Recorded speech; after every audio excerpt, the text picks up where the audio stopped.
बीना, बीना। जी अम्मी। मजहर का फोन मिलाना जरा। क्यों? किस खुशी में? राशन नहीं लाया वो इस महीने का अब तक।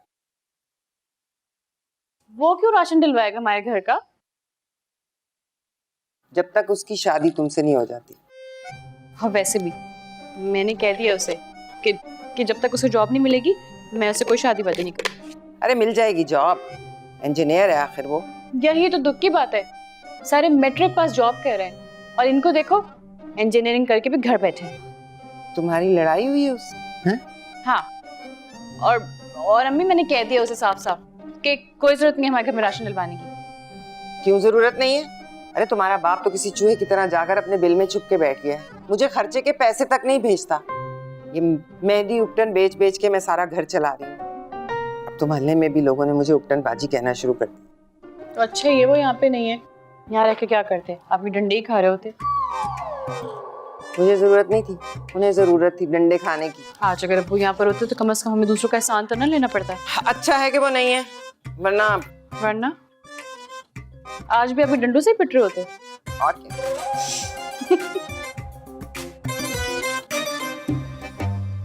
देखो बहन, अगर तुमने मेरे चिरागों की शादी बीना से करवा दी ना तो मैं सोने का सेट तो दूंगी ही दूंगी, साथ साथ सोने के कंगन भी दे दूंगी तुम्हें। बस समझो बहन, चिरागों की शादी बीना से हो गई।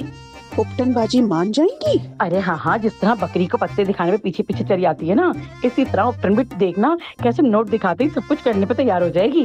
फिर तो मैं तुम्हारा मुंह नोटों से भर दूंगी। अब मेरा मुंह तो बहन बहुत छोटा सा है बस ये है कि मेरे पर्स को जो है ना तुम नोटों से भर देना। सुनो, इन थैलियों में डालना है लेकिन पहले से जरा कम कम डालना भाई, महंगाई बड़ी हो गई है।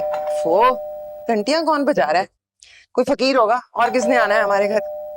इतनी हिम्मत हो गई इनकी, गाड़ी का दरवाजा बजाते बजाते घर का दरवाजा बजाने लगे। हाँ भाई, पहले तो सदाएं देते थे, अब बेल पे बेल बजाते हैं। जाओ देखो, अरे दरवाजे के पास ही पड़ा है एक बड़ा सा डंडा, सर पे मारना उसके। बड़े बदतमीज है।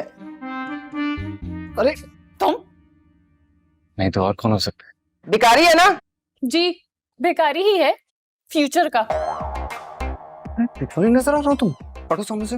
बिल्कुल नहीं हटूंगी, और बेकारी तो तुम बन ही जाओगे जिस तरह तुम्हारी हरकत चल रही है ना। तुम्हें जो है ना सीधा करना पड़ेगा। बाजी सलाम अलैकुम। वालेकुम अस्सलाम। ले आए राशन? जी, महीने का राशन आ गया। हाँ तो इसकी क्या जरूरत थी बेटा? अरे जरूरत मुझे तो नहीं है, आपको है। हाँ? और नहीं, मेरा फर्ज भी है। हाँ तुम छोड़ो इन बातों को, ये बताओ तुमने क्या सोचा है? सोच तो मैंने पक्का लिया है, शादी करूंगा तो सिर्फ बीना से। ये थोड़ी पूछ रही हूँ। अरे भाई, वो जो मेरे कारोबार में तुमने पैसा लगाना था उसका पूछ रही हूँ, हुआ बंदोबस्त? अरे उपटन बाजी, पैसों की फिक्र न करें, पैसे बहुत है हमारे पास। क्यों? शहर के सारे सिग्नल तुमने बुक करवा लिए? किस लिए? भीख मांगने के लिए। मैं तुम्हें भीख मांगने वाला दिखाई दे रहा हूँ? बिल्कुल लगते हो। और अम्मी एक बात बताओ, ये राशन भी मुझे लगता है भीख मांग के ही लेकर आए हो। अरे जाओ जाओ, पता नहीं है तुम्हारी बसें चलती हैं हमारी। बसें? अरे बसें तो तुम खा चुके हो अपने अब्बा की बेच बेच के, शर्म तुम्हें फिर भी नहीं आती? यानी कि डूब मरो। देखिए उपटन बाजी, मैं कह रहा हूँ समझा ले, जबान को लगाम दे इसकी। क्यों दे? तुम तो एक मिनट बेटा, मुझे इससे बहुत जरूरी बात करनी है। तुम जाओ इसके लिए चाय बनाओ। क्या? चाय? और इसके लिए? जी हाँ, मेरे लिए। आखिर फ्यूचर का मजाजी खुदा हूँ तुम्हारा। चलो शाबाश। शक्ल देखिए अपनी। और बात सुनो, मीठे पे जरा हाथ ज्यादा रखना, हाथ काफी कड़वा है तुम्हारा। अच्छा, चीनी के तुम्हारे अब्बा ने डलवाई है? डलवाई तो उसके अब्बा नहीं है, ज्यादा डाल देना चीनी। चल जा। कड़वी। अच्छा सुनो, मुझे एक बहुत जरूरी बात। क्या? अरे नहीं भाई, ओफो, ये तो मैं अपना उपटन पीस रही थी। बैठ जाओ बैठ जाओ।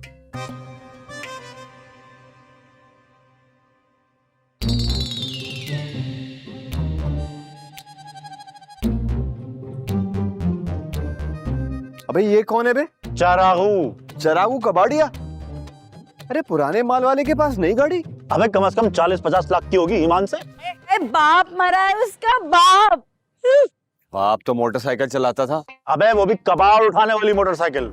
हाय अल्लाह, शरफू कबाड़ी ने अपनी करोड़ों की इंश्योरेंस कराई हुई थी, जो कि उसके मरने के बाद इसके इस निकम्मे बेटे चिरागू को मिल गई। हाँ, करोड़ों रुपए? करोड़ों रुपए? और नहीं तो क्या, उसकी माँ ने मुझे उपटनबाजी के पास भेजा है।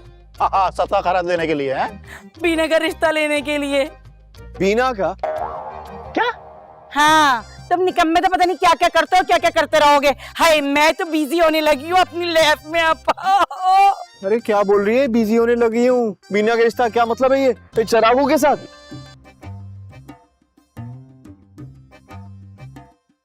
वैसे इस निकम्मे को इतना मुंह क्यों लगाया हुआ है आपने? मेरे घर में राशन डलवाता है ना। चोरी के पैसों से। चोरी के पैसे कैसे? जाहिर है कोई काम तो करता ही नहीं, घर से चोरी ही करता होगा। अस्सलाम वालेकुम। वालेकुम अस्सलाम। आओ आओ रजिया, बैठो। बहुत बड़ी खुशखबरी लाई हूँ। सबीर को स्कैंडल सुनाना है। जॉब लग गई है क्या मजर की? अरे नहीं, वो लॉटरी लग गई है, लॉटरी। मजर की? उसकी कहाँ से निकल आएगी? उसका तो कभी पापड़ के पैकेट में 10 रुपए का नोट नहीं निकला। वो शरफू कबाड़िया जो मर गया था ना। तो जिंदा हो गया है क्या? अरे नहीं नहीं, करोड़ों की इंश्योरेंस थी उसकी, करोड़ों की। करोड़ों का? हाँ, और वो जो उसका बेटा है ना चिरागू, पता है उसके पास तो इतना पैसा आ गया, उसने 50 लाख की तो अभी गाड़ी ली है। हाँ। क्या? उस चिरागू कबाड़िया की? हाँ, और पता है वो तो कबाड़ के काम को ना बहुत बढ़ाना चाह रहा है। वो जो बड़े बड़े बाहर मुल्कों से कंटेनर आते ना, वो भी मंगा रहा है वो। हाँ। हाय अल्लाह, सारी दुनिया की किस्मत खुल रही है और एक मैं हूँ बस मेहंदी उपटन बेच रही। नहीं नहीं, तुम्हारी भी किस्मत खुल गई समझो, लॉटरी लग गई है तुम्हारी भी। क्या मतलब? अम्मा तो जिंदा है और इन्हें तो इंश्योरेंस भी नहीं करवाई हुई। क्या चाहती हो? मैं मर जाऊं? मारना चाहती हो? नहीं नहीं, अरे क्या फायदा मरने मराने में, कफन दफन का खर्चा अलग होता है। अच्छा तो फिर क्या करें हम? अगर चिरागू की लॉटरी निकल आई है तो सारे शहर में अब लड्डू बांटे। हाँ हाँ, खूब बांटो, जितना बांटना है बांटो, खूब बांटो। क्यों? मतलब ये कि जो चिरागू की माँ है ना, वो तुम्हारे घर आना चाहती है। ये बीना है ना, बीना का रिश्ता लेकर अपने चिरागू के लिए। क्या?